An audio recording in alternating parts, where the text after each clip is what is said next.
الہ الا اللہ لا الہ الا اللہ لا الہ الا اللہ لا الہ الا اللہ۔ تین قسم کے مبادی تھے۔ ایک قسم کے مبادی ہر عمل کے مبادی وہ کل ہو چکے۔ دوسری قسم کے مبادی علم حدیث کے مبادی یہ ابو داؤد میں کل شروع ہو چکے۔ اب تیسری قسم کے مبادی بخاری شریف کے مبادی یہ اب یہاں سمجھیے۔ بخاری شریف کے مبادی میں سے پہلی بحث ہے ترجمۃ المصنف، یعنی امام بخاری رحمہ اللہ تعالی کے حالات۔ امام بخاری رحمہ اللہ تعالی کے حالات، ان کی کنیت ہے ابو عبداللہ۔ امام بخاری رحمہ اللہ تعالی کی کنیت ہے ابو عبداللہ،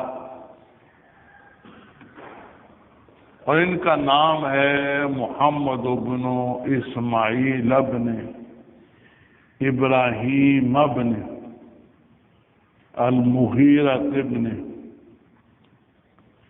بردزبہ، یہ ان کا نام ہے پورا،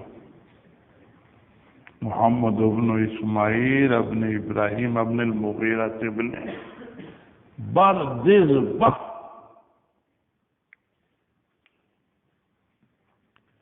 بردزبہ کے معنی ہوتے ہیں کاشتکار۔ یہ دادا جو ہیں امام بخاری رحمہ اللہ تعالی کے، ان کو اسلام کی توفیق نہیں ہوئی۔ یہ مجوسی مذہب پر فوت ہو گئے، مجوسی تھے اور مجوسی مذہب پر فوت ہو گئے۔ ان کے بیٹے تھے مغیرہ، وہ مسلمان ہوئے۔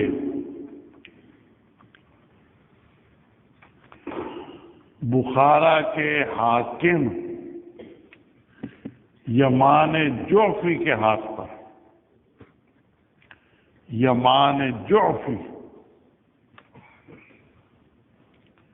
ان کے ہاتھ پر حضرت مغیرہ بن شعبہ حضرت مغیرہ مسلمان ہوئے، اور ان سے عقد موالات کی، یمان جوفی سے عقد موالات کی۔ عقد موالات یہ ہوتی ہے کہ کوئی کافر کسی مسلمان کے ہاتھ پر مسلمان ہو جائے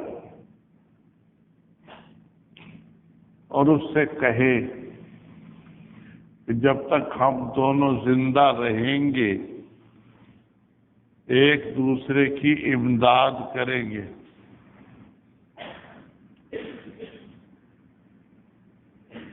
اور جب ہم وفات پائیں گے تو ایک دوسرے کے وارث بنیں گے۔ اس کا نام ہے عقد موالات۔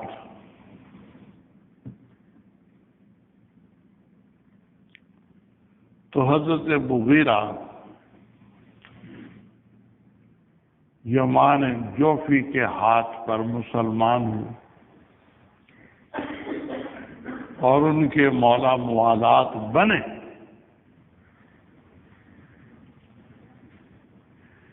اسی لیے امام بخاری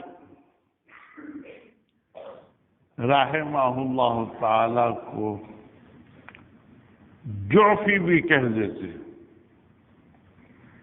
ان کے دادا حضرت مغیرہ یہ یمان جوفی کے ہاتھ پر مسلمان ہوئے اور ان سے عقد موالات کیا تو مغیرہ جوفی بن گئے. ان کے پوتے امام بخاری بھی جوفی بن گئے.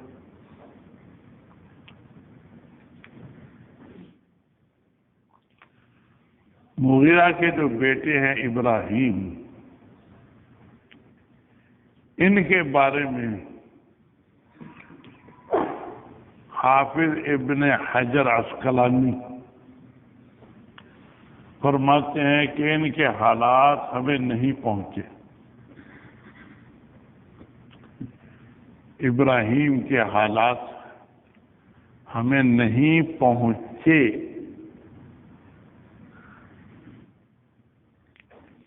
یہ فرماتے ہیں ابن حجر عسقلانی.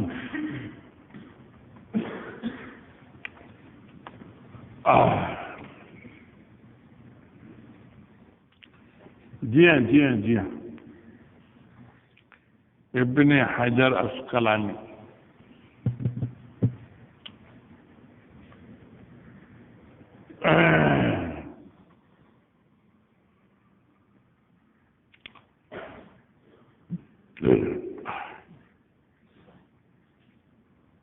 بخاری شریف کے دو بڑے شارح ہیں، ایک ابن حجر عسقلانی ہیں اور دوسرے بدر الدین عینی ہیں. یہ دو بڑے شارح ہیں صحیح بخاری. شہاب الدین ابن حجر عسقلانی اور بدر الدین عینی.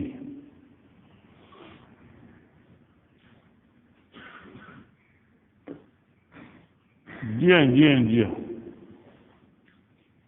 ان دونوں نے شرح لکھی ہیں بخاری شریف. باقی شروع کا مدار بھی زیادہ تر ان دونوں کی شرحوں پر ہے.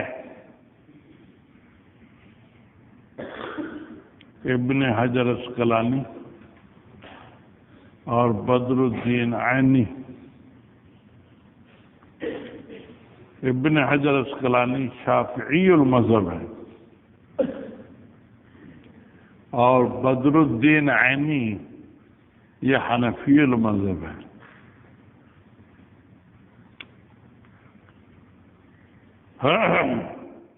دونوں ہم زلف ہیں، ایک ہی بزرگ کے دونوں داماد ہیں.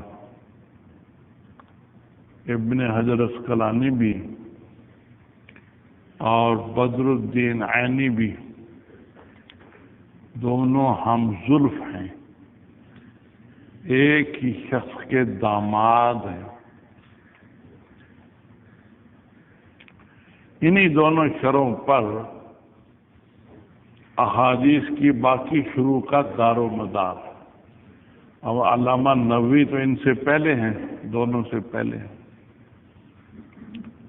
باقی شارحین ان دونوں کے بعد ہیں. تو علامہ نووی کی باتیں تو ان دونوں نے لے لی ہیں اور بعد کے شارحین نے ان دونوں ہی سے تفصیلات لی ہیں. اسی یہ دونوں شرح انتہائی اہم ہیں. وہ احادیث کی شروع کا دار و مدار زیادہ تر ان دونوں شرحوں پر ہے.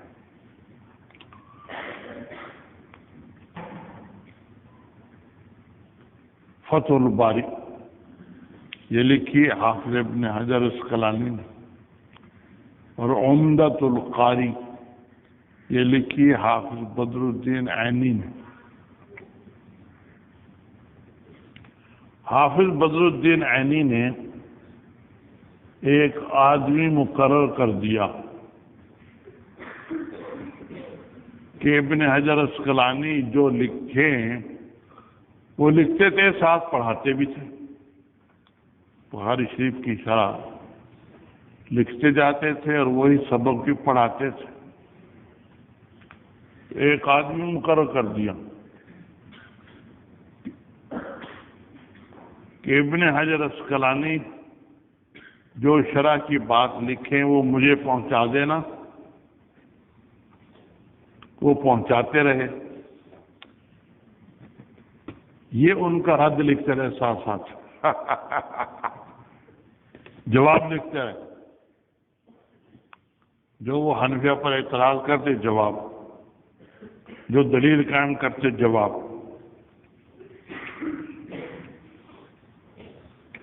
تو حافظ ابن حجر کی فتح الباری بھی جب تیار ہو گئی تو بدر الدین عینی کی عمدۃ القاری بھی تیار ہو گئی۔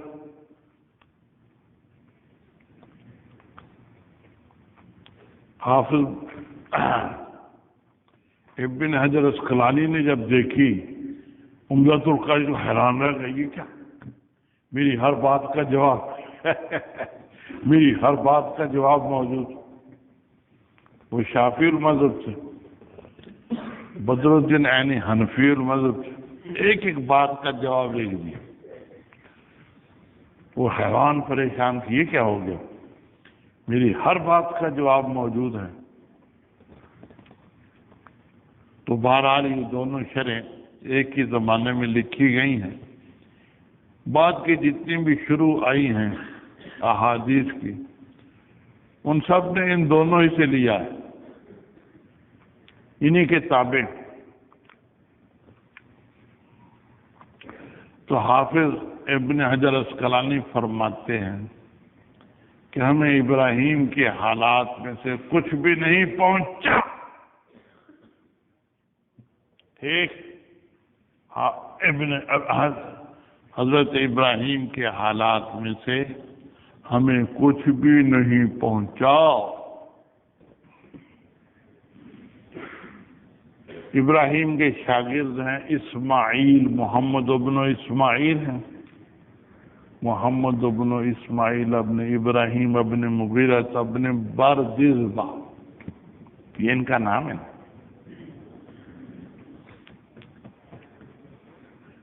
تو ابراہیم کے بیٹے اسماعیل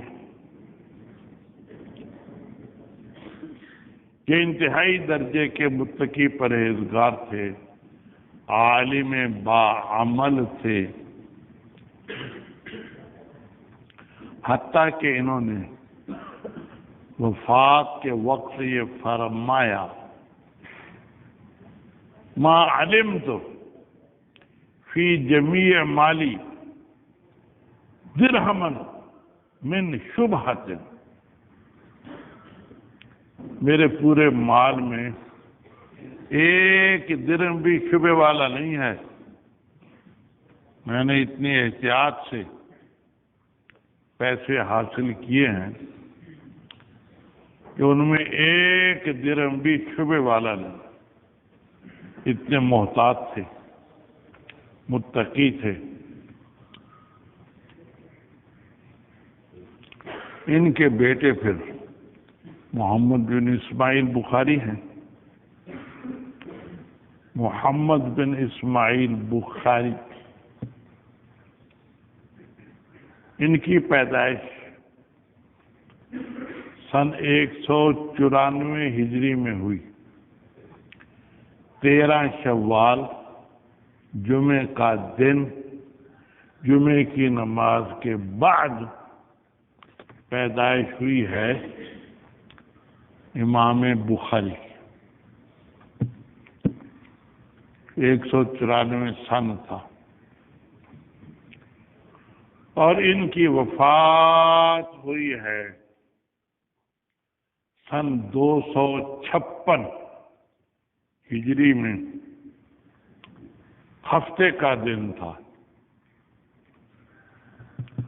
ہفتے کے دن عید تھی، عید کی رات عشاء کے بعد وفات ہوئی ہے۔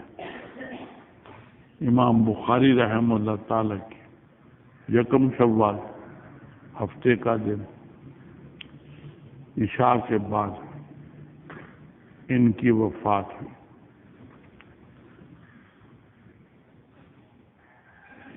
جی ہاں جی ہاں جی ہاں،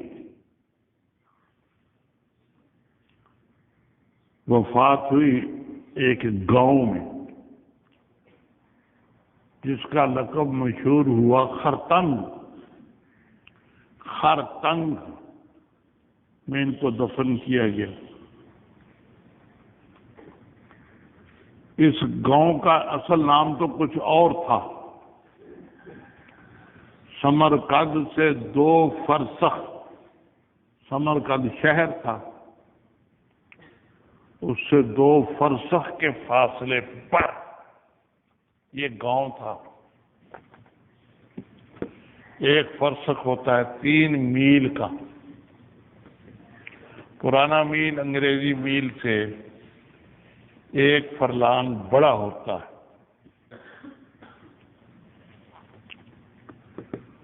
تو بہرحال 2 فرسخ کے فاصلے پر سمرقند سے گاؤں تھا جس میں وفات ہوئی امام بخاری رحمہ اللہ تعالی کی۔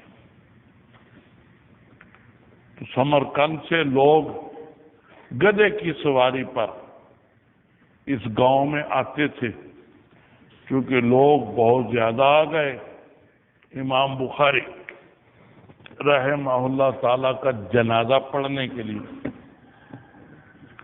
تو گدھے کی سواری ملنی تنگ ہو گئی، اس لیے گاؤں کا نام ہی مشہور ہو گیا خرتنگ۔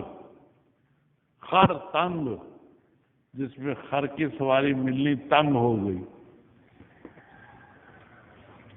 ایک اس میں فوت ہوئے امام بخاری اور وہیں دفن کیے گئے۔ جب دفن کیے گئے تو ان کی قبر مبارک سے بہت عمدہ قسم کی خوشبو آنی شروع ہو گئی۔ لوگوں نے تبرکاً مٹی اٹھانی شروع کر دی۔ جو ان کے وارث تھے امام بخاری کے، نرینہ اولاد تو نہیں چھوڑی، کچھ بیٹیاں تھیں، کچھ اور رشتے دار تھے، وہ مٹی ڈالتے، لوگ اٹھا کر لے جاتے، ان میں خوشبو آ جاتی، پھر مٹی ڈالتے، اس میں خوشبو آ جاتی، پھر لوگ اٹھا کر لے جاتے۔ تو انہوں نے تنگ آ کر چاروں طرف لکڑیوں کی دیوار بنانی، چاروں طرف قبر کے، کوئی آگے جا ہی نہ سکے، کوئی آگے جا ہی نہ سکے۔ پھر قبر محفوظ ہوئی۔ ٹھیک، تو 256 میں وفات ہوئی۔ جس رات وفات ہوئی ہے عشاء کے بعد، اس سے 3-4 دن پہلے عین اسی وقت عشاء ہی کے بعد ایک صاحب نے خواب دیکھی کہ نبی پاک صلی اللہ علیہ وسلم اور چند صحابہ کرام انتظار کر رہے ہیں محمد بن اسماعیل کا۔ تو محمد بن اسماعیل اب آنے والے ہیں یہاں۔ خواب دیکھی عین اسی وقت 3-4 دن کے بعد عشاء کے بعد امام بخاری رحمہ اللہ تعالی کی وفات ہو گئی۔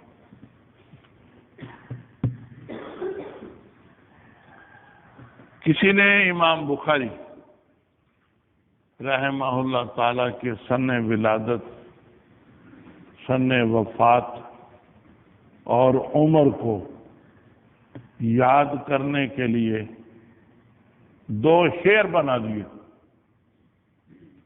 2 شعر بنا دیے۔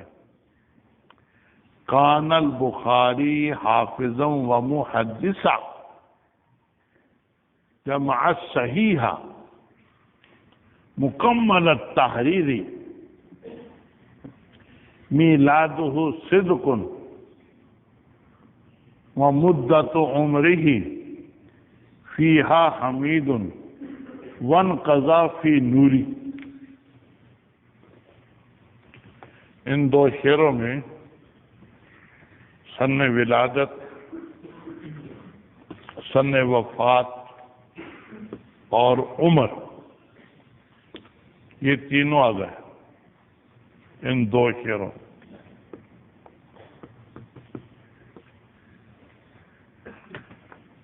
جی ہاں کان البخاری حافظا و محدثا جمع صحیح مکمل التحریر میلادہ صدق ومدت عمرہ فیہا حمید وانقضا فی نوری۔ کہ امام بخاری حافظ حدیث تھے اور بہت بڑے محدث تھے۔ ادھر نہ دیکھیے، توجہ سے، انہوں نے جمع کی صحیح بخاری، مکمل التحریری، بڑی تحریر کی، زائد کو چھوڑا۔ تحریر کے معنی ہوتے ہیں چھانٹنا، کمزور حدیثوں کو چھوڑا، قوی حدیثوں کو لیا۔ میلادہ صدق، ان کی ولادت سچی ہے، ومدت عمرہ فیہا حمید، اپنی عمر میں وہ نیک بن کر رہے، محمود بن کر رہے، وانقضا فی نوری، اور نور میں چلے گئے، وفات ہو گئی۔ تو اس میں تینوں چیزیں آ گئیں، لیکن ان تینوں چیزوں کے سمجھنے کا مدار ان 8 لفظوں پر ہے۔ 8 لفظ آپ یاد کریں گے تو پھر یہ تینوں آپ کو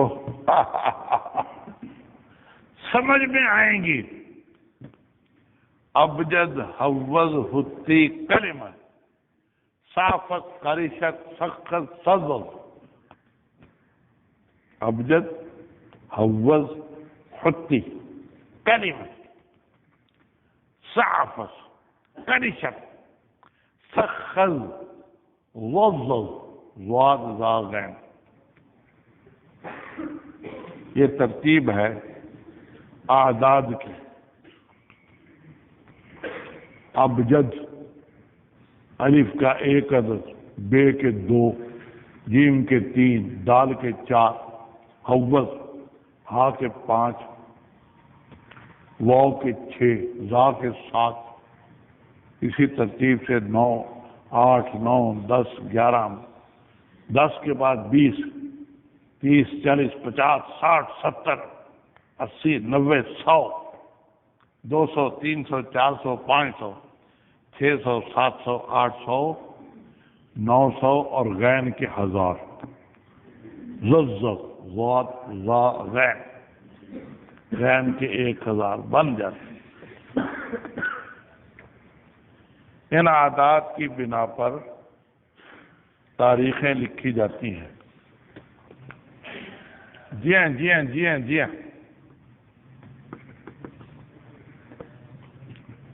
اکبر بادشاہ کے دربار میں مشاعرہ تھا،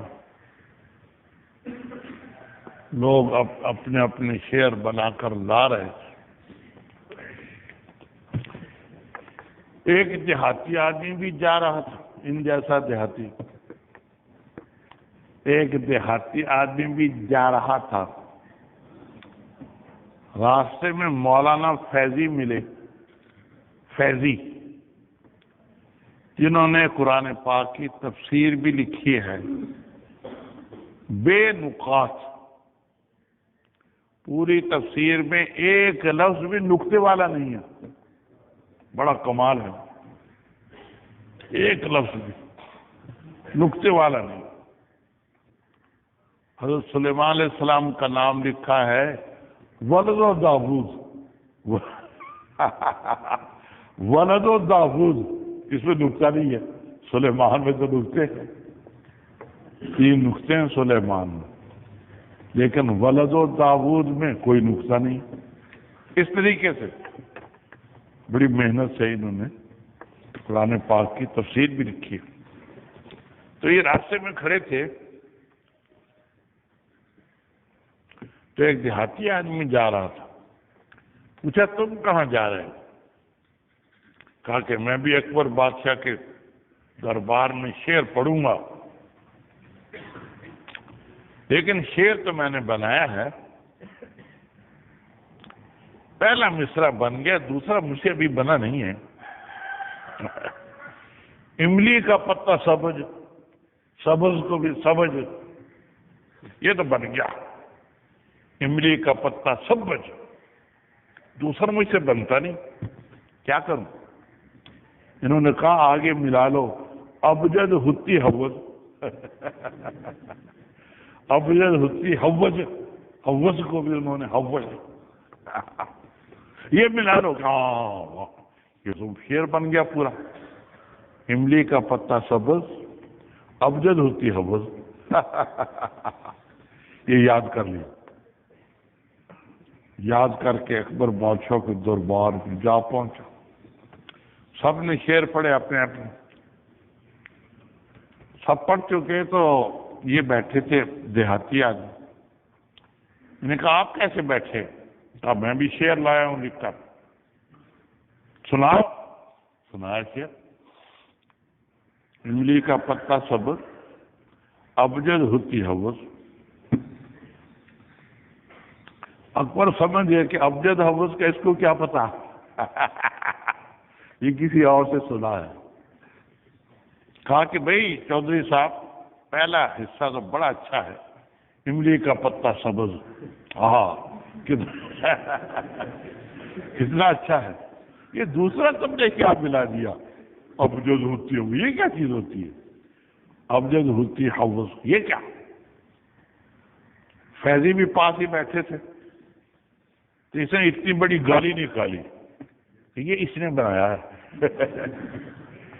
اتنی بڑی گالی نکال کر کہتا ہے کہ یہ میرا نہیں ہے، یہ اس نے بنایا، میں نے پہلے ہی بنایا. یہ ابجد حوض ہیں، ان کو یاد کر لینا چاہیے. جتنی تاریخیں نکالتے ہیں نا انہی سے نکالتے ہیں. جی ہاں جی ہاں جی ہاں. ایک آدمی نے اپنے طوطے کو ذکر سکھایا، ذکر کرتا تھا. یہاں بھی ایک طوطا تھا، رشید شاہ صاحب یہاں رہتے تھے ان کوارٹروں میں. وہ جب ذکر کرتے لا الہ الا اللہ لا الہ الا اللہ لا الہ الا اللہ، طوطا سنتا تھا، وہ بھی کہتا تھا لا الہ الا اللہ لا الہ. جب کہو سناؤ ذکر تو سناتا تھا طوطا لا الہ الا اللہ. قاری عبد الباسط صاحب فوت ہو گیا، بڑے قاری تھے، وہ آئے، ان کو بھی طوطے نے سنایا لا الہ الا اللہ لا الہ الا اللہ. بڑے خوش ہوئے. وہ 1000 روپے کا خرید کر لے گئے اس کو طوطے. تو ایک طوطا ذکر کیا کرتا تھا، لیکن جب بلی آئی پھر سارا ذکر بھول گیا. بلی کھا گئی اس کو. تو اس کے مالک کے دوست نے اس کی تاریخ نکالی. میاں مٹھو جو ذاکر حق تھے، رات دن ذکر حق رٹا کرتے، گربائے موت نے جو آدابا کچھ نہ بولے سوائے ٹے ٹے ٹے ٹے ٹے ٹے میں یہ ان کی سن وفات ہے. یا کے 10 اور ٹے ٹے کے حکم میں ہوتی ہے. اس کے 400 ٹے کے 400 400 400 1200 ہو گئے، اور یا کے 20 20 20 30 ہو گئے، 1230 سن وفات ہے اس کی۔ ٹے ٹے ٹے اس طریقے سے سن ولادت سن وفات لوگ نکالتے ہیں۔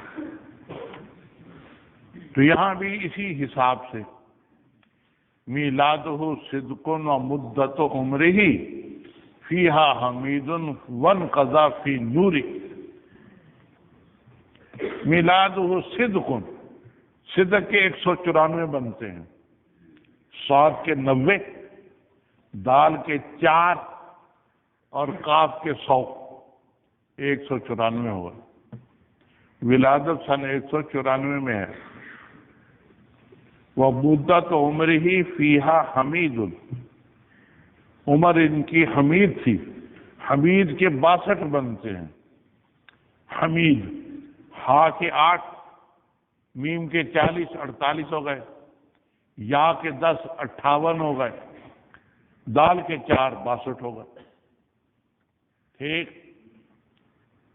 فیہا حمید وانقضا فی نوری، چلے گئے نور میں، نور کے 256 بنتے ہیں، نون کے 50، واو کے 6 اور را کے 256 ہو گئے۔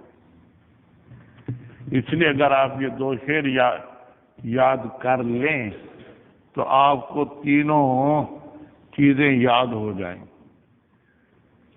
کان البخاری حافظا و محدثا جمع صحیحا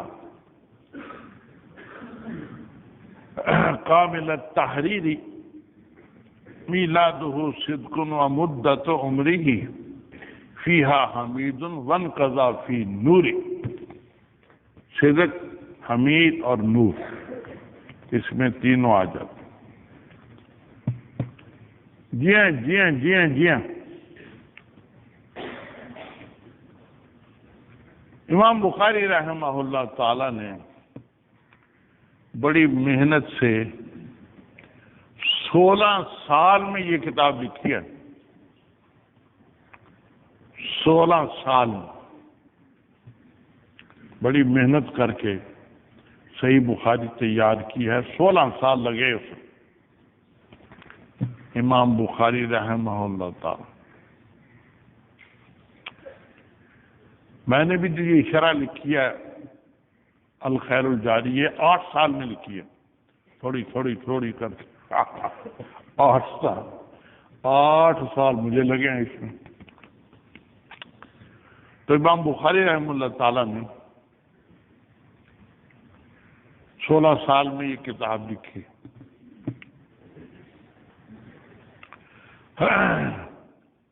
لکھی کہاں؟ اس میں 4 قسم کی روایتیں ہیں۔ بعضی روایتوں میں ہے کہ بخارا میں لکھی جہاں ان کی پیدائش ہوئی تھی۔ بعضی روایتوں میں یوں بھی ہے، خود امام بخاری فرماتے ہیں کہ میں نے اس حدیث میں، اس کتاب میں کوئی حدیث نقل نہیں کی، لیکن پہلے میں نے 2 رکعتیں مسجد حرام میں پڑھی ہیں، مسجد حرام مکہ مکرمہ میں، اور استخارہ کیا ہے۔ جب مجھے یقین ہو گیا ہے کہ یہ حدیث صحیح ہے تو پھر میں نے اپنی کتاب میں درج کی۔ اس سے معلوم ہوتا ہے کہ مکہ مکرمہ میں امام بخاری رحمہ اللہ تعالی نے یہ کتاب لکھی ہے۔ اور بعضی روایتوں میں بصرے میں لکھنا بھی آتا ہے، اور بعضی روایتوں میں مدینہ منورہ میں لکھنا بھی آتا ہے۔ تو بظاہر ان میں تعارض ہے۔ تطبیق یہ ہے کہ چونکہ 16 سال میں لکھی ہے تھوڑی تھوڑی، تو چاروں جگہ لکھی ہے تھوڑی تھوڑی، کچھ بخارا میں، کچھ مکہ مکرمہ میں، کچھ بصرے میں اور کچھ مدینہ منورہ میں، کیونکہ امام بخاری 5 سال بصرے میں رہے ہیں، 5 سال بصرے میں رہے ہیں، اس میں بھی کتاب لکھتے رہے اور وہاں رہنے کے زمانے میں حج کرنے بھی جاتے رہے، اور جب حج کرنے جاتے تھے تو مدینہ منورہ بھی جاتے تھے، اس لیے چاروں جگہ تھوڑی تھوڑی لکھی ہے۔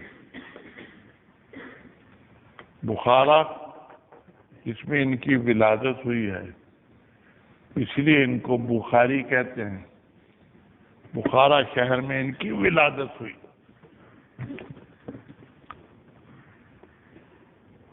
جی ہاں جی ہاں، اور 5 سال انہوں نے بصرے میں بھی گزارے ہیں، اور اس زمانے میں یہ حج کرنے بھی جاتے رہے، اور جب حج کرنے جاتے تھے تو مدینہ منورہ بھی جاتے، کیونکہ خود نبی پاک صلی اللہ علیہ وسلم نے فرمایا ہے، من حج البیت ولم یزرنی،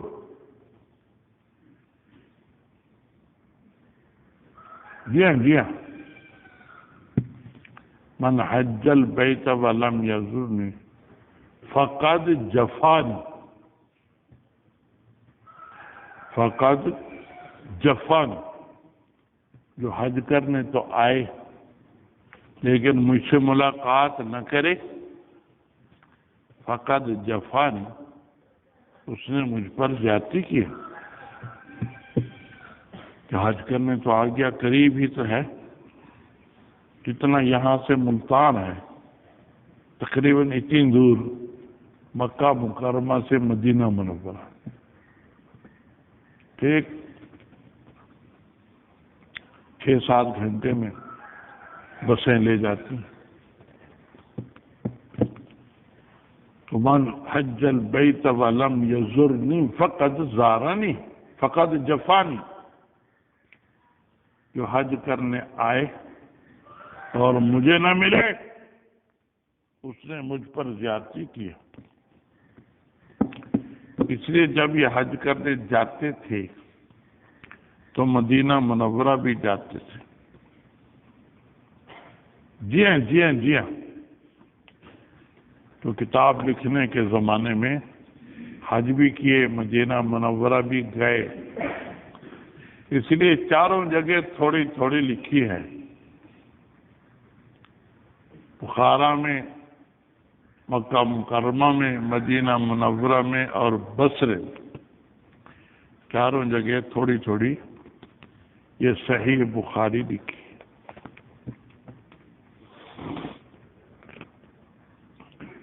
اور امام بخاری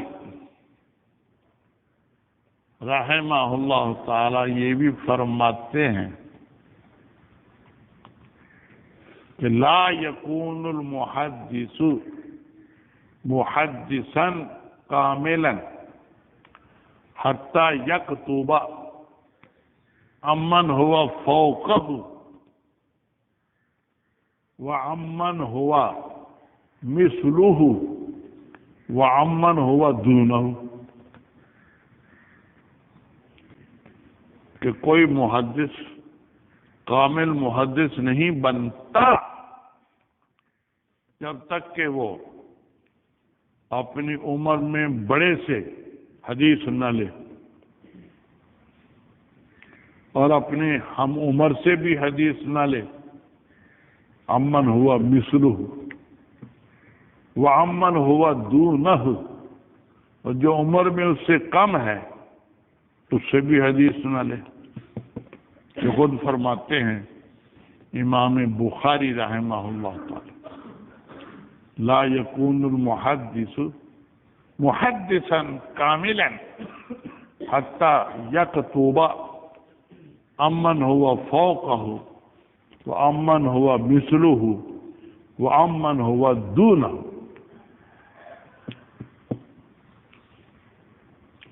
محدث کامل محدث نہیں بنتا جب تک کہ وہ اپنے سے بڑی عمر والے سے حدیث نہ لے،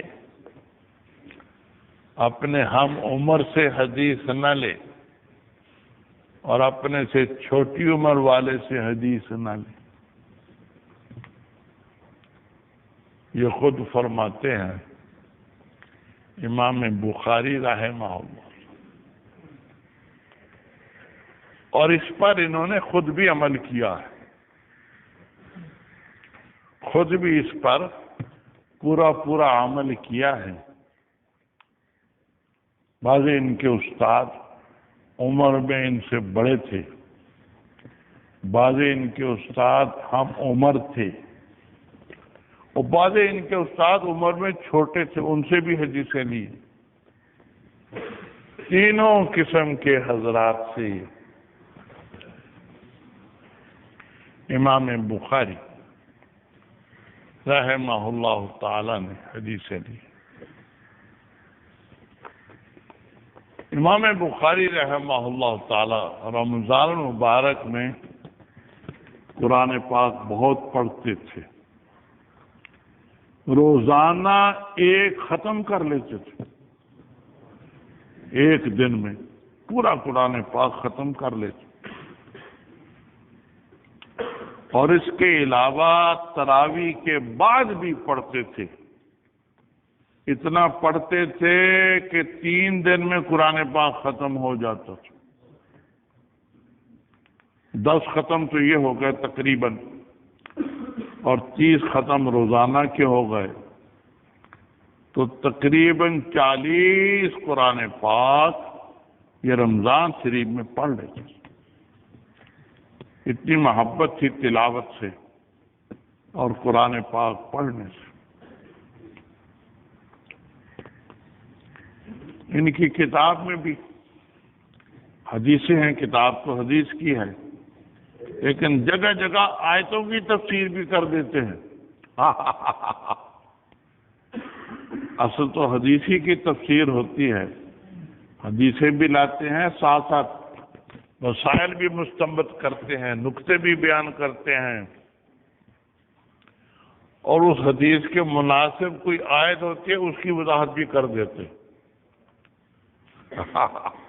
بخاری شریف میں بہت سے مضامین ہیں، اسی لیے بخاری شریف کو مشکل قرار دیا گیا۔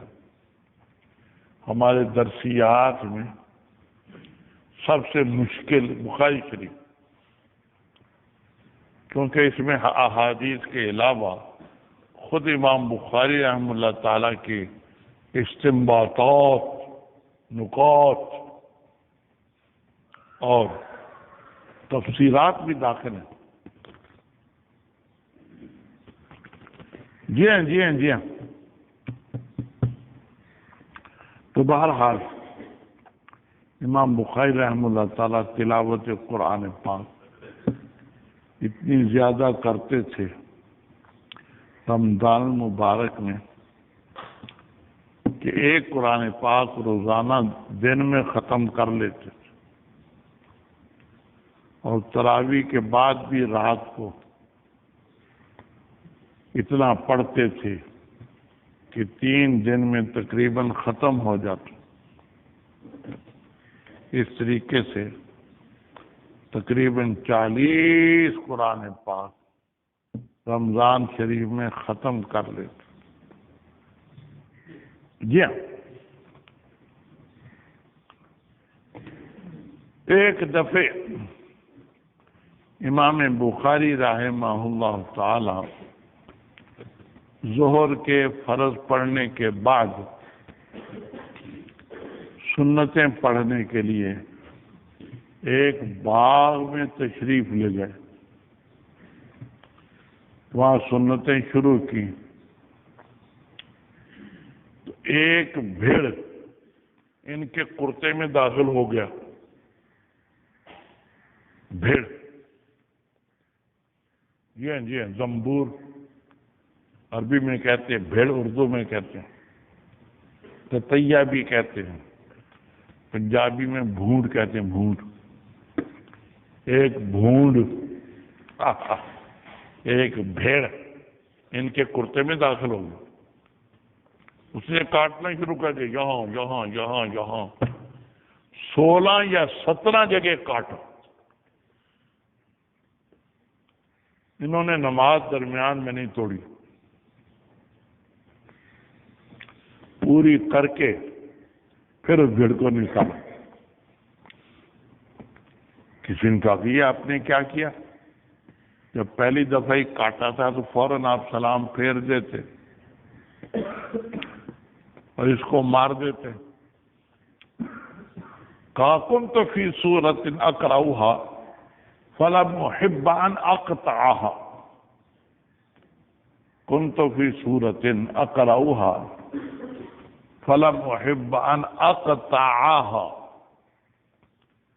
کہ میں نے ایک سورت شروع کر دی تھی سنتوں میں، میرا جی نہ چاہا کہ میں اس کو درمیان میں چھوڑوں، میں پڑھتا رہا بھیڑ کاٹتا رہا مجھے. اس طریقے سے 16-17 جگہ پر بھیڑ نے کاٹا. اتنا گویا تلاوت سے ان کو شغف تھا، محبت تھی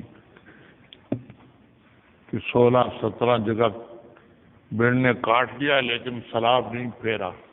سورت پوری کر کے پھر سلام پھیرا. جی ہاں جی ہاں جی ہاں.